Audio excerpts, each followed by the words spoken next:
Hi everyone, Lisa Haven here, and I've got a major report to share with you guys. Well, members of Congress are now coming forward with a bill that modifies Section 203 of the Communication and Decency Act, thereby putting a nail in both Facebook and Twitter and all of social media, for that matter's, coffin. And I can't wait to share with you all of the details because I have been literally waiting for this. This is one move in the right direction because Facebook and Twitter have been both using this act to say we are censoring conservatives, and specifically conservatives, Christians, patriots, and Trump supporters. But before I get into that, I want to give a quick shout out to Restricted Republic. You guys have to make sure you get on there and check out the content. This is the platform that I started with Justice Knight and myself. So you've got multiple truthers on there, but you can see some of the content. So check it out at restrictedrepublic.com. And right now we have that 14-day free trial. All right. So let's start with some of the Facebook censorship that we've been experiencing. Here we are on LifeSite News. This is very recent article, September 11th. Facebook gives a pass to violent leftist organizations while banning groups they victimize. A man wearing a Patriot Prayer hat was murdered in Portland by a criminal who said he was 100% Antifa. And instead of banning Antifa's page, Facebook banned Patriot Prayer. And I'm not even joking on this. They literally go after anyone and everyone who is more Republican and conservative in nature. And that is just evidence of that. Here's another one, newswars.com. I reported on this on YouTube and on Restricted Republic. Facebook censors CDC data showing low COVID-19 death rate. Big tech now censoring an entire branch of the United States government. And that is no joke either. If you share this little quote by the CDC, that basically said, and I'm summarizing here, I'm not quoting exactly, but it said 6% of all the deaths, 200 whatever deaths in the United States, only 6% were directly due to COVID-19. The other 94% of people who died had COVID-19 and other comorbidities, meaning they had heart attack or they had a stroke or they could have been, with diabetes and obesity, but they had 2 to 3 comorbidities on top of having coronavirus. And if you say that, then they were literally censoring you on Facebook. I personally got censored for saying that. This is the kind of censorship that we're talking about. And they said it's harmful content. Give me a break. But here's another one here, Forbes.com, Facebook deleting coronavirus post, leading to charges of censorship. Now, this is, I believe, posted back in March, but still very relevant. Here's another one, April 17th, so a little before, but it gives you an idea of what's going on. Facebook fact checkers are the real fake news after censoring a New York Post story. They literally censored a New York Post story on China's origins of COVID-19 because it didn't fit their narrative. Here's another one here, CBNnews.com. They're just pointing out the obvious. Facebook launches new censorship plan and employees reveal anti-conservative, anti-Trump agenda. Now, this was all revealed by Project Veritas, James O'Keefe, who came out and had Facebook people on record saying, yeah, we limit posts by Facebook Trump supporters. We don't let them say certain things. We don't fill in the blank. And that's what CBN is talking about here. Here we have Fox News, a little bit earlier report in January, but still very relevant today. Facebook doesn't really believe in free speech. What they believe in and actively practice is censorship. And he's 100% right in this article. That's all they've been practicing, but it's not just Facebook.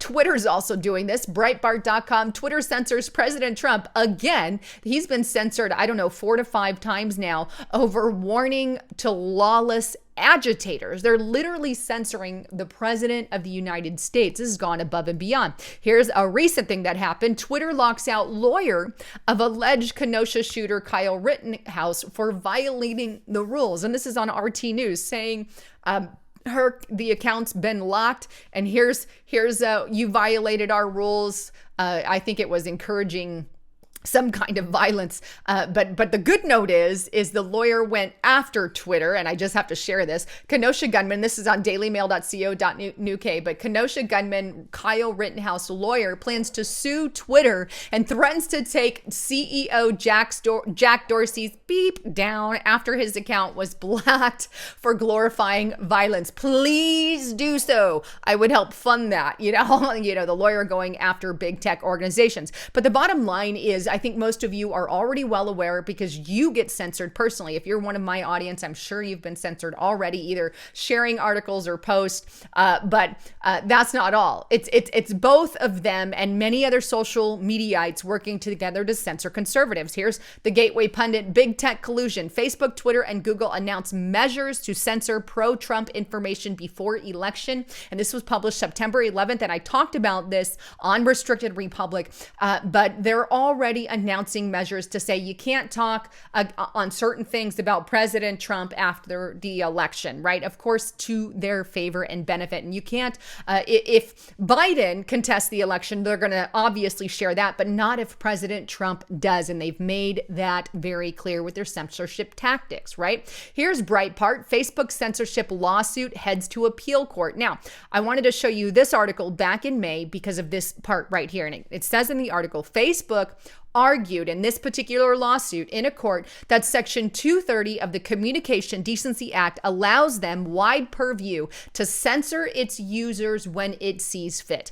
This is the literal argument that Facebook is giving in their lawsuit. So what does Congress do? They go after Section 203 to make changes. So Facebook and Twitter and all these censorship giants, right? Big tech censorship can't use that any longer. And I am so happy. But here's some of the ones that put it forward. Senator Marsha Blackburn put it forward. She said big tech companies have stretched their liability shield past its limits, and the national discourse now suffers because of it. But it wasn't just her. That was also introduced by Lindsey Graham as well as Senator Wicker. And I'll show you Senator Wicker's tweet here. For far too long, social media platforms had hidden behind Section 230 protections to censor content that deviates from their belief. These practices should not receive special protections in our society where freedom of speech is at the core of our nation's value. And I say a big fat amen to that. But let's go on to the actual press release about it, so you can see it straight from the horse's mouth, right? U.S. Senate Committee on Commerce, Science, and Transportation. This is commerce.senate.gov. And here's the press release, in regards to Section 203. Whitaker, Graham, and Blackburn introduced a bill to modify Section 230 and empower consumers online. Now, this is already getting attacked by many Democrats who are actually reversing it, saying that this is going to cause more censorship. No, actually, I don't believe that that's the case. I believe if we modify it, and I like some of the modification that they're doing, but we need to modify Section 203 to make it more workable, because right now, as you saw, Facebook is using that in lawsuits to make a claim against censoring conservatives, Republicans, and patriots, and Christians, and gun owners, and Trump supporters, right? We can't allow that when they're obviously obviously using it against us. So contact your Congress, men and women, all your senators, and let them know that we need to get this thing put through. But you can see all the senators here that put it forward, and they're introducing this Online Freedom and Viewpoint Diversity Act to modify Section 230 of the Communication Decency Act. They go on and share some of the quotes of why they're doing it. You guys can read that on your own time, but I want to focus on the Online Freedom and Viewpoint Diversity Act. What exactly will it do, right? Well, the first point here, it will clarify when Section 230's liabilities protections apply to instances where online platforms choose to restrict access to certain types of content. So, okay, so it can, they're going to clarify more on the Liabilities Protection Act. But now I want to see some of these clarifications, but when they're finally done, but it's going to clarify more into it. Condition the content moderation liability shield on an objective, reasonable standard. In order to be protected from liability, a tech company may only restrict access to content on its platform where it has an objectionable, reasonable belief that content falls within certain specified categories. And then it goes on to say, right, they're going to remove otherwise objectionable and replace it with the words promoting terrorism, right, or content that is against the law, unlawful, or promotes self-harm. So they're basically saying otherwise objectionable, which Facebook and Twitter and Google have used that to include any and everything they want. And so they're going to remove that and say, let's make it more direct if it's against terrorism or unlawful or promotes self-harm. Now, the problem is that I'm finding right now is Facebook and Twitter and Google and all of them are saying, if you speak against vaccines, right, it doesn't matter if you have science on both sides of the fence, because there absolutely is, right? Science on both sides. They're saying that that's self-harm. And that's not self-harm. That has to do with science. But they're also doing that with the mask debate, right? There is content on both sides of the fence for mask, pro-mask and anti-mask, and science really reveals both sides. But if you're anti-mask and you say anything or show any science in regard to that, they immediately say that you're self-harming. This is a huge problem that I'm running into even on YouTube, is they're designating things that have science to back it as self-harm. Same with the whole hydrochloroquine debate. Doesn't matter what the science is. Facebook, Twitter, and YouTube all took one side of the story and called it harmful content. So this is the kind of stuff that I hope they further clarify and dig into, because that's where we're really getting hit. And not only that, but obviously they've downgraded our content, blacklisted our content, and we're being blacklisted on multiple platforms. To give you an example, on Facebook, I personally have 28,000 people who follow me, right? 28,000, that's a lot. My posts only go out to less than 500 people.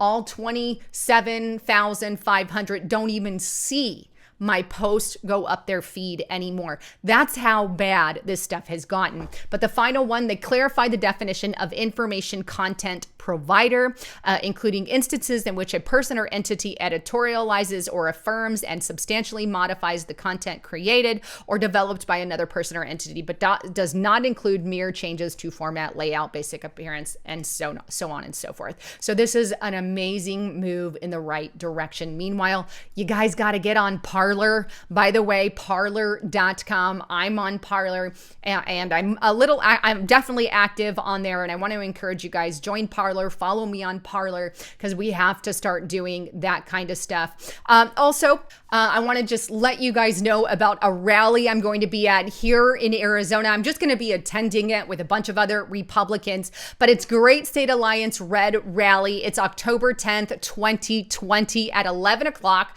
They're at the Capitol in Phoenix, Arizona. So I want to encourage you guys, join me out there, get out there, save the date. So it's nearly a month away from today, or a little under that, but check it out. I also have information on that on Parler as well. But with that, please don't forget to check out my partner at healthwithlisa.com. As you guys know, I've been taking this BioTrust product and I mix it in my coffee every morning. It mixes fairly easy and it tastes really good. You can barely taste it in your coffee. I still put creamer in there, but this is an amazing collagen and I want to encourage you guys to check it out. It's really done wonders for my skin, and I believe we should all have some level of collagen to kind of help with some of the youthfulness of our bodies. Anyhow, make sure you check that out at healthwithlisa.com. Well, thanks again for tuning in and listening to me here on YouTube. I'd love to get your thoughts, comments, and concerns. And don't forget to subscribe to the channel. I'm Lisa Haven, signing out.